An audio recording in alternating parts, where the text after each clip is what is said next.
যারা খেলাধুলা করান, আপনাদের কাছেও আমাদের অনুরোধ থাকবে আপনারাও যেন এই খেলাধুলাটাকে যেন উন্নত পর্যায়ে নিয়ে যাওয়া যায় বা খেলার একটা মানসিকতা নিয়ে যেন আপনারা খেলাটাকে পরিচালনা করেন বা সেটার আয়োজন করেন।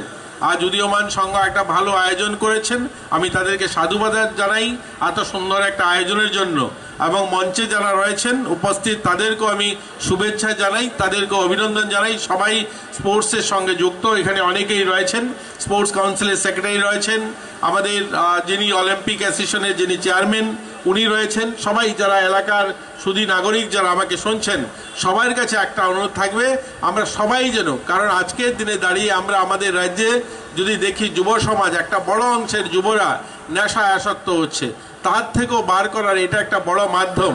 দেখুন খেলাধুলা এরকম একটা মাধ্যম, জীবনের যতগুলো প্রতিযোগিতা রয়েছে, যতগুলো এক্সাম রয়েছে, আমরা যখন পরীক্ষায় বসি, পরীক্ষার হলে যখন ভাবি আমি প্রথম ডিভিশন আসবে বা দ্বিতীয় ডিভিশন আসবে, সেটার যে অর্থাৎ রেজাল্টটা যখন আমি পাই সেটা ঘরে বসে দেখি।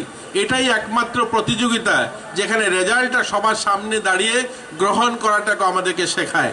যেমন আমি প্রথম হলে পরে যে আমি প্রথম স্থান অধিকার করলাম, সবার করতালি দিয়ে আমার সম্মান করা হয়, তেমনি হারলে পরেও সেই হারটাও সবার সামনে দাঁড়িয়ে স্বীকার করা আমার মানসিকতা তৈরি করে এই খেলাধুলা। খেলাধুলা এমন একটা মাধ্যম যার মাধ্যমে আমরা একে অন্যের মধ্যে বন্ধুত্বর একটা বন্ধন তৈরি করে, তেমনি আমাদের মধ্যে এই গোটা রাজ্যের বিভিন্ন প্রান্তের থেকে আসা ছেলেমেয়েদের মধ্যেও একটা হৃদ্যতা তৈরি হয়, একটা বন্ধুত্ব তৈরি হয়। একদম খেলাধুলাকে এগিয়ে নিয়ে যাওয়া রাজ্য সরকারের প্রথম প্রায়োরিটি। রাজ্য সরকার প্রতিনিয়ত এটা প্রয়াস রয়েছে মাননীয় মুখ্যমন্ত্রীর যে খেলাধুলাটা যেন আরও উন্নত মানে নিয়ে যাওয়া যায়। আমাদের পরিকল্পনা রয়েছে বিভিন্ন জায়গায়, বিভিন্ন মফস্বলগুলোতে যেন খেলাধুলার আয়োজন করা যায়। আপনারা শুনলে খুশি হবেন, আগরতলা শহরে যারা বসবাস করেন, এখানে যারা মঞ্চে রয়েছেন সবাই আগরতলার নাগরিক, এদিকে ডান দিকে যারা আছেন আগরতলার নাগরিক। আমরা এই ধরনের যখনই কোনো স্টেট লেভেল টুর্নামেন্ট করি তখন আমরা আগরতলাতে করি, কারণ আমরা বাইরে এই ধরনের পরিকাঠামো গড়ে তুলতে পারিনি যে 200-300 লোক থাকতে পারে।